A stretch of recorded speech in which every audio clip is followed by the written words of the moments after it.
Thank you all.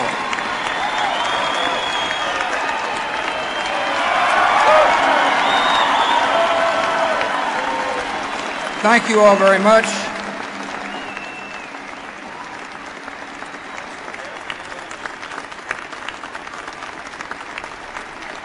It's great to be here. Thank you very much.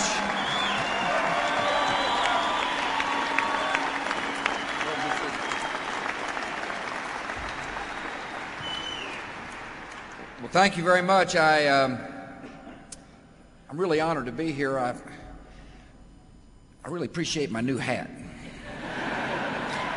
I'm looking forward to wearing it in Crawford.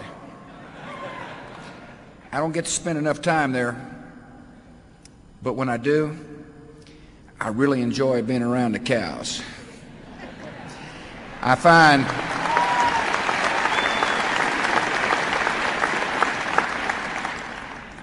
it such a relaxing place, a place to stay in touch with what is important in life. And Laura and I love what we do. We love our new address. But I can assure you, when it's all over, we're going back to the ranch.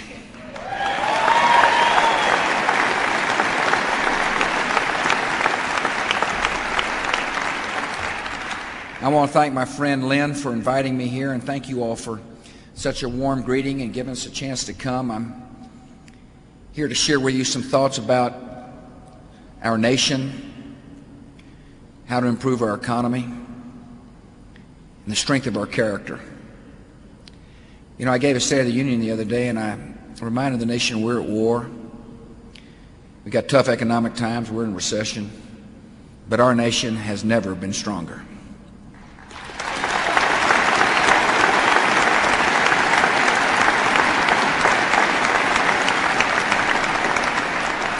And someone who's shown incredible strength and calm during a time of national crisis has been my wife, Laura.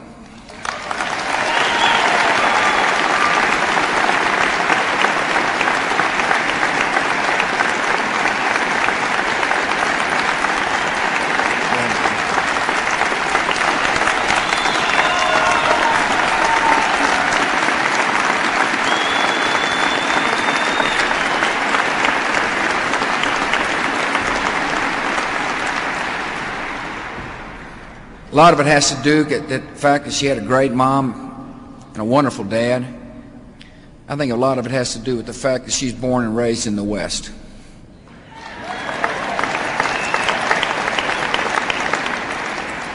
People around the country are now figuring out why I married her. A lot of them are trying to figure out why she married me. I appreciate so very much traveling today with our Secretary of Agriculture, Ann Veneman. Ann's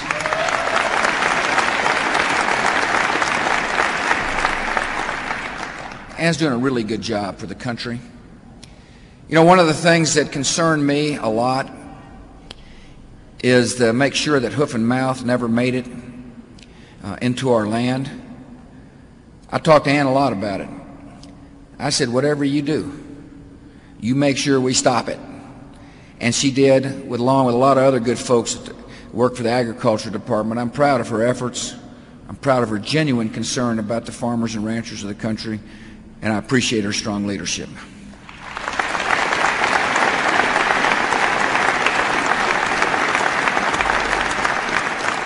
I'm proud to be traveling with members of the United States Congress who understand the importance of agriculture in the life of our country. One such man is a guy from West Texas. In 1978, I ran for the very seat he holds. I lost, he won. He's the chairman of the House Agriculture Committee, a really good friend, and a good man out of Lubbock, Texas, Larry Combest. Thank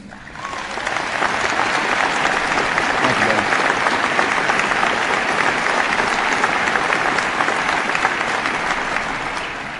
And we brought some other members along from the great state of Kansas, Senator Pat Roberts.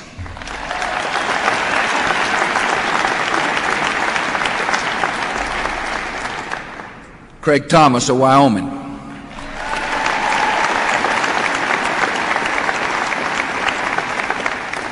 I'm spending the night in his state tonight, in Jackson Hole. They tell me it's quite a spectacular place to look at. He said, "Don't worry, Mr. President, the high is going to be about 9. But I'm really looking forward to it. I appreciate so very much as well fine senators from the state of Colorado. Wayne Allard. I hope Wayne comes back up there. He's needed in Washington, D.C.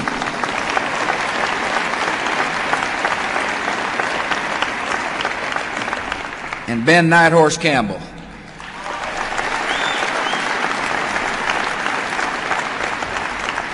I spent a lot of time with this other senator roaming around Iowa. It seemed like everywhere he went, he said, "You know, old Joe owns just 160 acres and he farms soybeans." And then we'd go down the road a little bit and say, "That's where Harry lives. He farms corn." This guy knows more about agriculture in the state of Iowa and more about Iowa than it could possibly be imagined. He's a fine, fine leader. He's the head of the Finance Committee at one time. I'd like to get him back to be the head of the Finance Committee, and that's Chuck Grassley.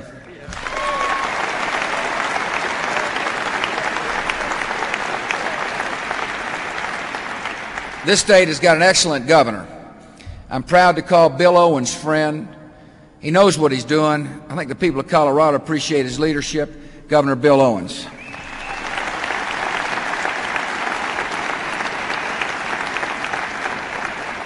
We've got another member from the United States Congress with us, from the state of Colorado, Tom Tancredo. Thank you for coming, Tom.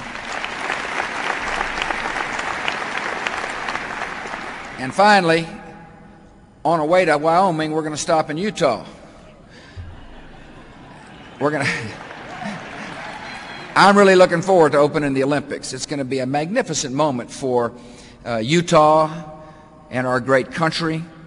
And traveling with us today are the 2 United States senators from Utah, Senator Bob Bennett and Senator Orrin Hatch. Thank you all for coming.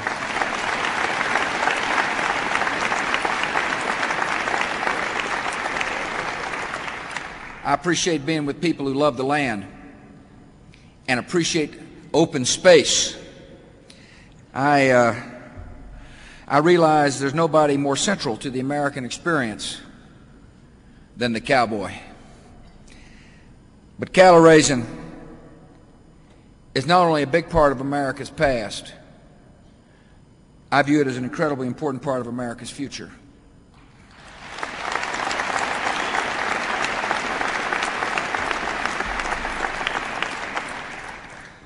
This nation's got to eat. It's in our national security interests that we be able to feed ourselves. And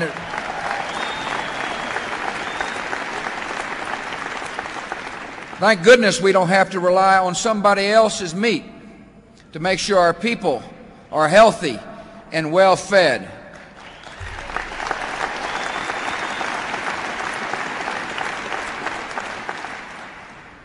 I appreciate so very much the fact that the cattleman usually doesn't spend a lot of time asking something from the federal government, except for perhaps lower taxes.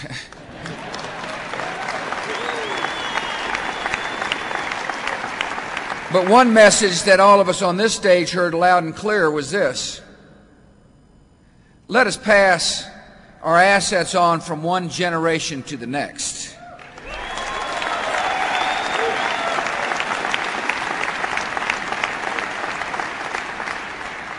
Let us make sure my son and daughter is able to ranch the land that has been in my family for a long time. I'm proud to report that finally, enough members of Congress, including the chairman of the Finance Committee, understood the punitive nature of the death tax, and we've sent it on its way to extinction.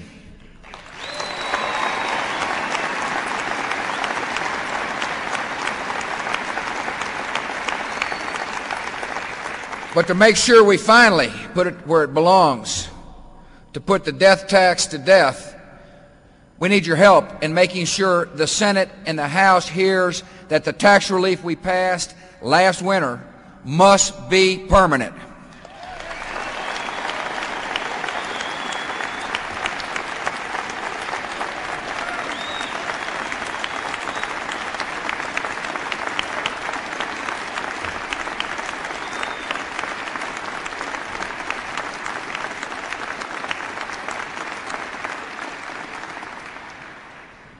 One thing I appreciate about the cattlemen and the cattlewomen, the families that ranch our land, is the values. Values represented right here in this great hall. The values of hard work, of faith, and family. The values reflected in the determined attitude of American cattlemen. Values that frankly represent a part of the American spirit. Values that are incredibly important for our nation to uphold during a time of national testing. And make no mistake about it, this nation is being tested. You know, when the enemy hit us on September the 11th, they must have not figured out what we were all about. See, they thought we weren't determined. They thought we were soft. They obviously had never been to a National Cattlemen's Convention before.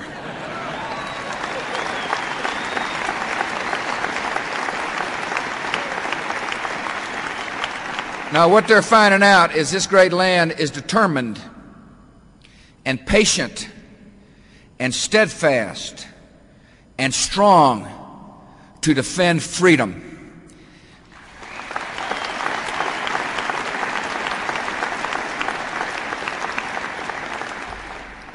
We've been called into action. History has called this government and our nation to action to defend freedom. And make no mistake about it, that's exactly what I intend to do. I intend to find the killers wherever they may hide and run them down and bring them to justice. They think there's a cave deep enough, they're wrong. They think they're going to run out of patience, they are wrong. Those who hurt America and those who continue to want to harm America will not be able to escape the long reach of American justice.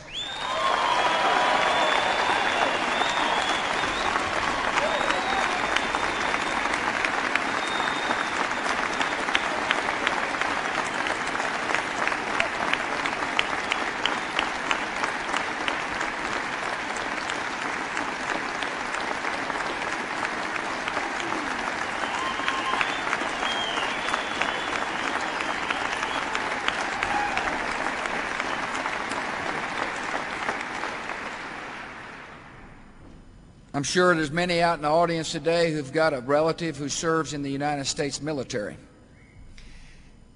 I want to tell you how grateful we are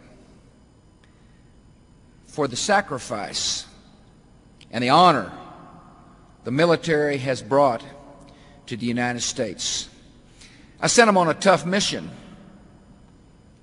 and man, have they made us proud.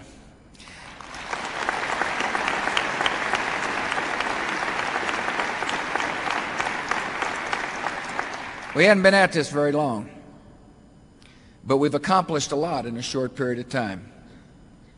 As you remember, I laid out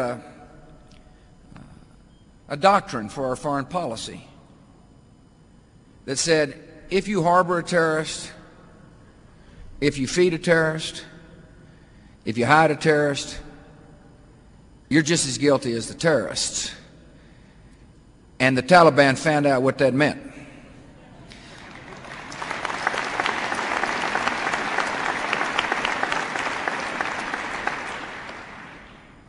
Our military not only upheld the doctrine, but in so doing, I'm proud to report we liberated a people. We have freed women and children from the clutches of one of the most barbaric regimes in the history of mankind. I'm so proud of the United States military.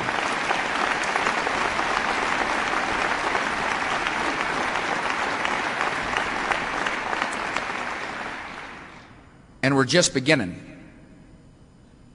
Afghanistan is the first theater in the war against terror.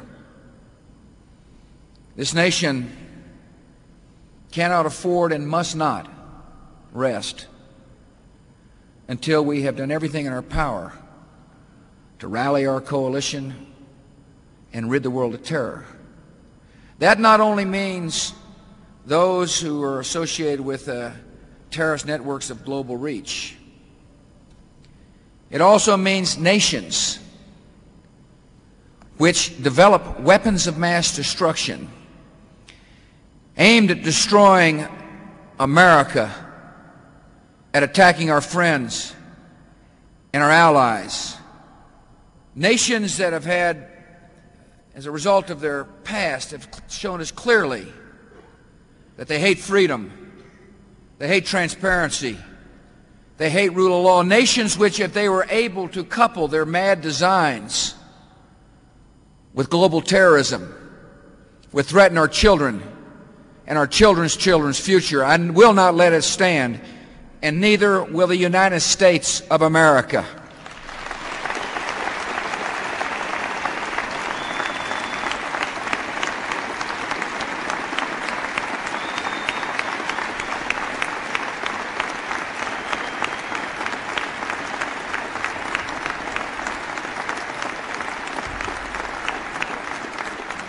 And so I sent a budget to the United States Congress. I'm proud to report all of them on the stage are with me on this one. It's a budget that increases our monies for security, significantly increases defense spending. Those who wear our uniform deserve the best training, the best equipment, another pay raise. The price of freedom is high. The price of security is high, but this nation will pay it.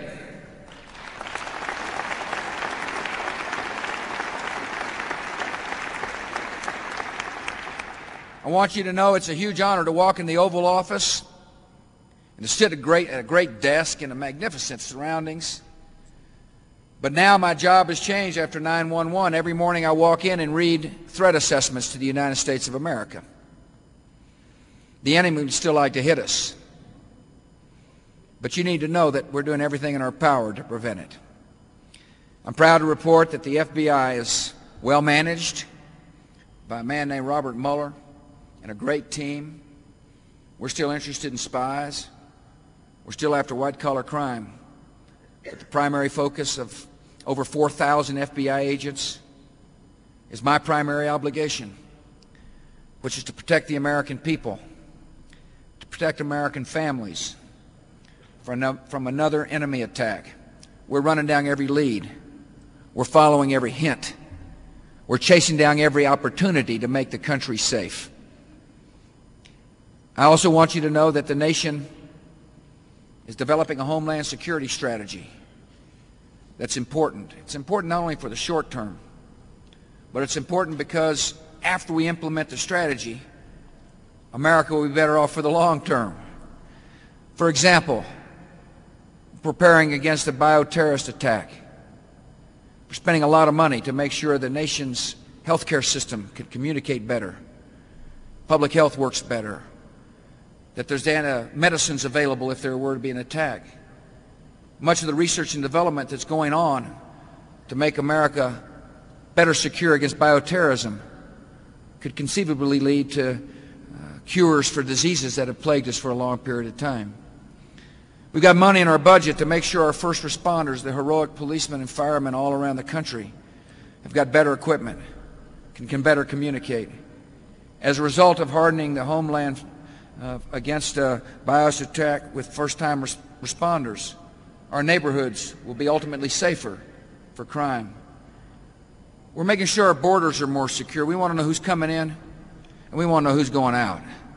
We want to make sure that we do everything we can to be a hospitable nation. On the other hand, we want to make sure if people have overstayed their welcome, that they're welcome to leave.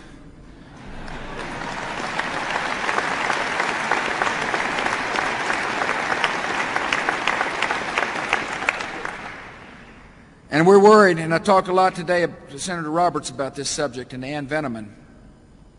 We're concerned about making sure our food supply is safe. We're investing in training and technology at the Department of Agriculture to detect biological and chemical weapons and agents We're going to have an even swifter response to food contamination. We've tripled the amount of money in the budget to prepare America against the very worst. But you need to know we're doing everything in our power. We're on alert. We're wise. We're learning more about the enemy. We're looking. But the way to make sure America is secure in the long run is to find them, hunt them down, and get them. And that's exactly what we're going to do.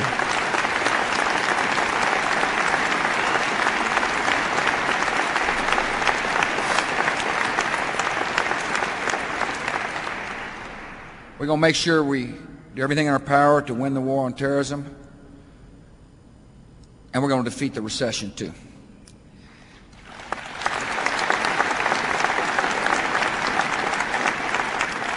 I'm deeply concerned about those who lost their jobs as a result of September the 11th. There's a lot of people hurting in the country, and our government must respond. I appreciate the fact that the Senate passed a bill to extend the unemployment benefits for those who've lost their work. The House has already done so. It makes a lot of sense for the government to respond in that kind of way. But the people in America who've lost their jobs, they don't want an unemployment check for the long run. They want a paycheck. And the best thing Congress needs to do is ask this question: how do we create more jobs? How do we invigorate the private sector to create more jobs so people can find work?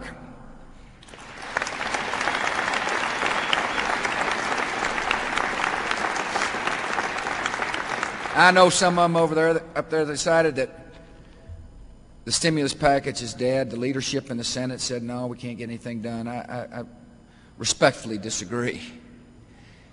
It seems like to me that we ought to focus on what's best for the country, work together, and get a package which provides stimulus for job creation. We want to take care of the people who lost their work. We also want to invigorate the job-creating mechanisms of the United States of America so that people have jobs, so they can put food on the table. We can't let politics dominate Washington, D.C. We need to set aside our parties and focus on what's right for the country.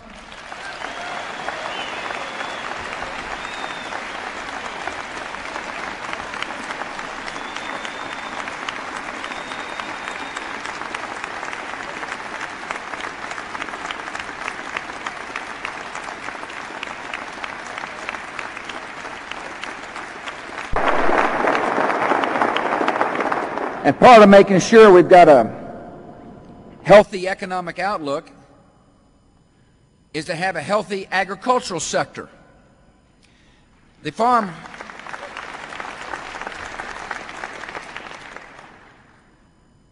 Our farm economy, our ranchers and farmers provide an incredible part of the nation's economic vitality. I mean, if you're not vital, the nation's economy will suffer. A lot of Americans got to understand this, that food and fiber accounted for nearly $1.3 trillion of gross domestic product in the year 2000. $1.3 trillion of our economy came from farmers and ranchers and all the people associated with helping people raise crop and raise beef. And so we got to make sure that our farm economy is strong. The farm economy employs nearly 24 million people. That's a lot.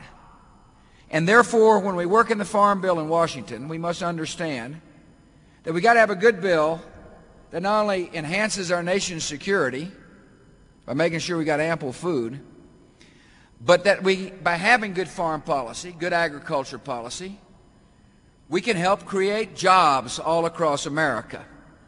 And so I want to talk to you quickly about the Farm Bill. One bill passed the House. One bill looks like it's getting ready to pass the Senate. It'll go to what they call conference. And we're going to work hard to get a good farm bill out.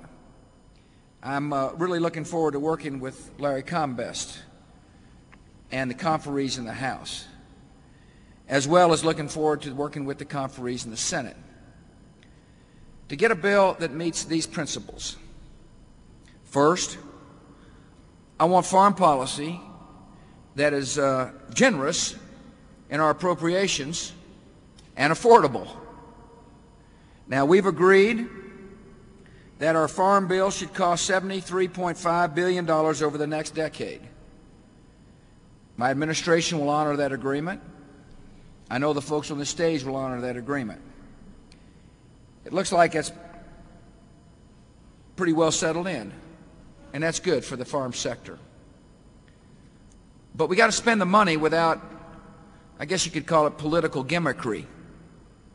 You see, what we don't want to have happen is they take the bulk of that money and spend it early so that in the out years the farm economy suffers. What we want is to make sure that when the bill is passed, that the $73 billion is spent evenly or relatively evenly over the decade. In other words, to put it bluntly, what we don't want to do is overpromise to farmers and underperform. What we don't want to do is use the taxpayers' money to try to cobble together a loose coalition to get votes early on, which will ultimately hurt the agricultural sector of the United States of America.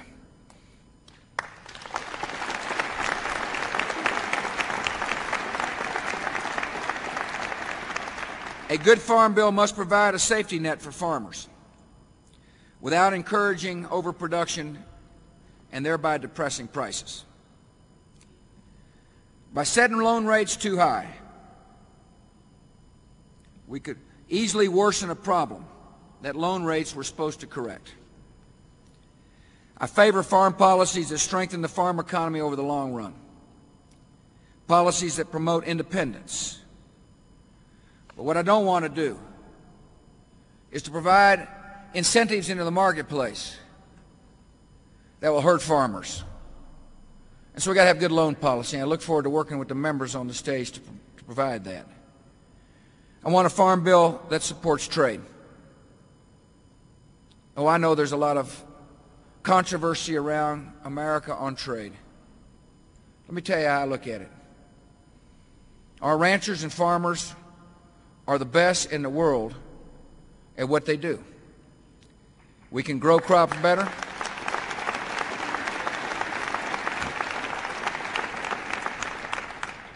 We can grow things better. And we can raise beef better. And if that's the case, it seems logical to me that we want more opportunity to sell that which we're best at all around the world. We want people in China eating U.S. beef.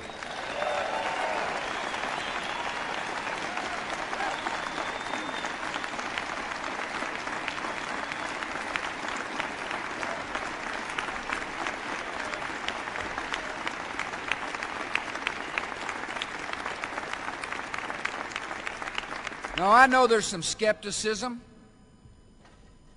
People are always saying, well, you know, every president comes along and he talks about agriculture, and then when it comes time to negotiating international trade agreements, they seem to forget. Well, so far our administration hadn't forgotten.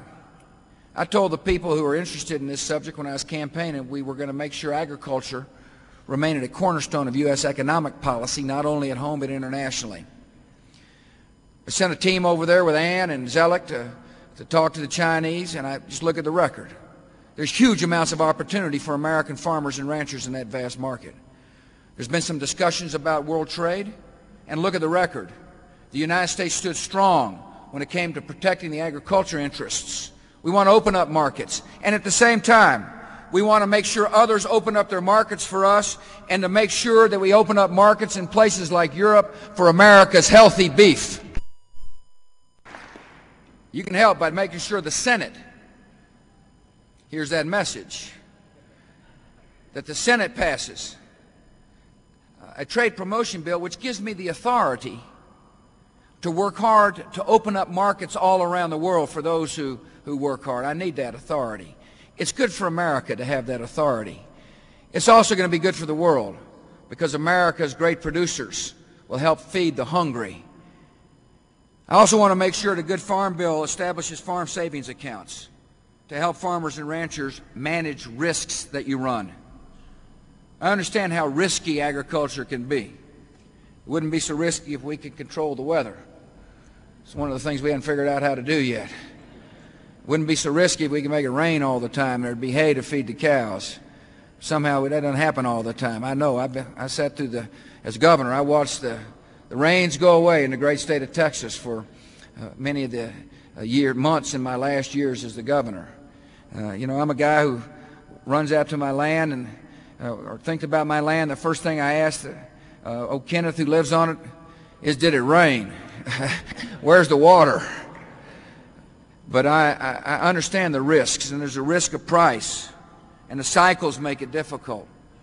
But I think the federal government can help mitigate the cycles by giving farmers and ranchers the opportunities to establish what we call farm savings accounts or ranch savings accounts.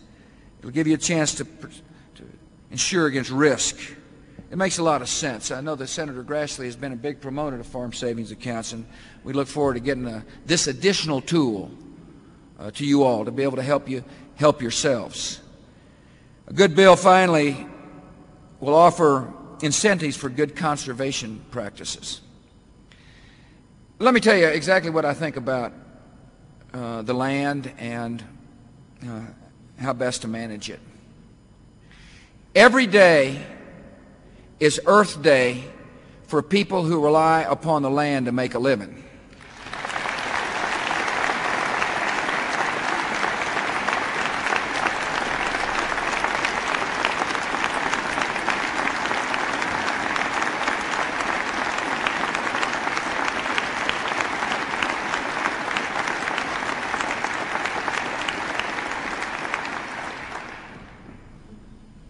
The best conservation practices happen because somebody realizes that it's in their benefit, their own economic interest, to practice good conservation in order to raise cows, for example. I was traveling the ranch one time with Vladimir Putin and Mrs. Putin, and we're driving around showing it off. I'm a windshield rancher. And and they were asked, well, can you, I was explaining like I like to trim the new growth cedar, because the new growth cedar sucks out a lot of water from the beautiful hardwoods we have. Many of you know exactly what I'm talking about. It enhances the beauty and the value of the land if you can get rid of the new growth cedar. It enables our beautiful native pecans or live oaks to flourish, and that's good for the country. And they said, well, you're allowed to cut down your own trees. I said, well, yeah, if you're wise about it. And obviously there's some county restrictions, and of course I pay attention to all that. But yes, we trust people to manage their own land. We trust people with their own land. And they said, well, that's different in some places in Europe. You can't do that. And I said, well, here's what we think in America. We think that the collective wisdom of those who own their land is a benefit to the nation. That when individuals make proper choices because they own their own property, that all those decisions in a collective way makes better environmental policy, better land use policy, than if it was dictated from a central source of people, many of whom have probably never been on the land.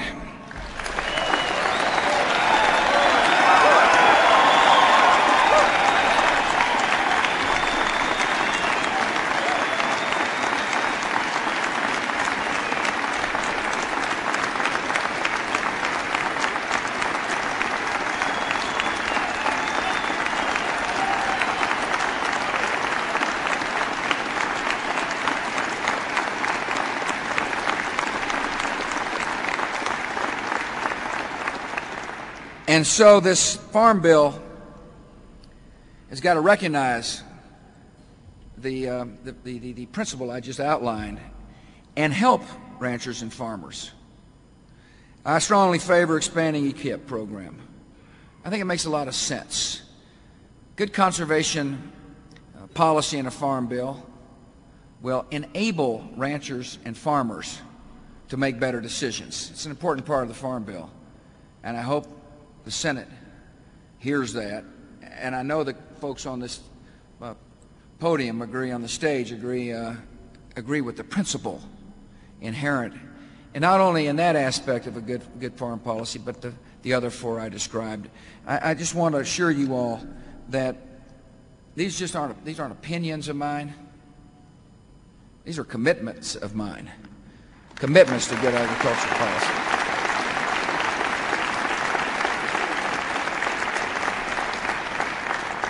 And so we're as a nation are dealing with some tough times. But I've never been more confident or optimistic. I think it's because I know the true strength of the country, and the true strength of the country is our citizens. We're a land of strong, hardworking, compassionate people.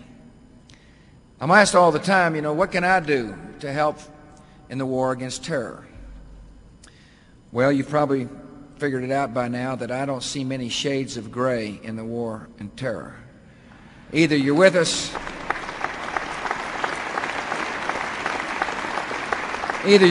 or you're against us. And it's a struggle between good and it's a struggle between evil. And if you're interested in fighting evil, do some good.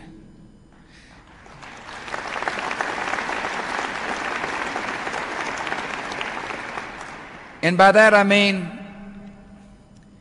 show some compassion to a neighbor in need. When people walk across the street to help a shut-in, they're doing some good. When people take time to mentor a child, that's doing some good. You got children whose parents are in prison. They wonder, gosh, I wonder if America's meant for me.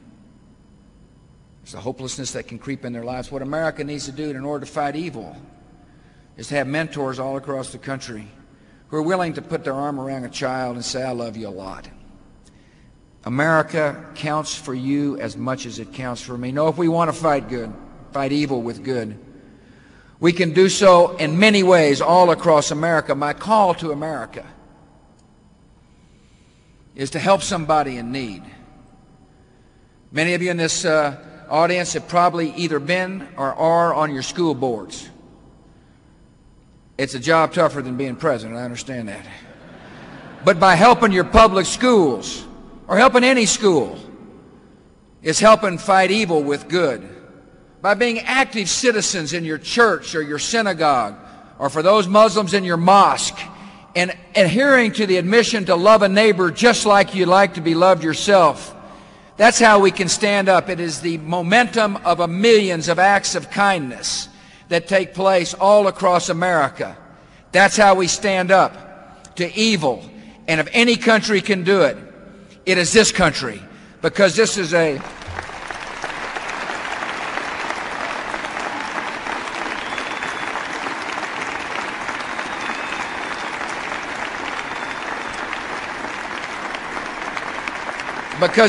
nation that is loving and strong, compassionate, God-fearing, a nation that will not relent when it comes to our most precious value, and that value is freedom.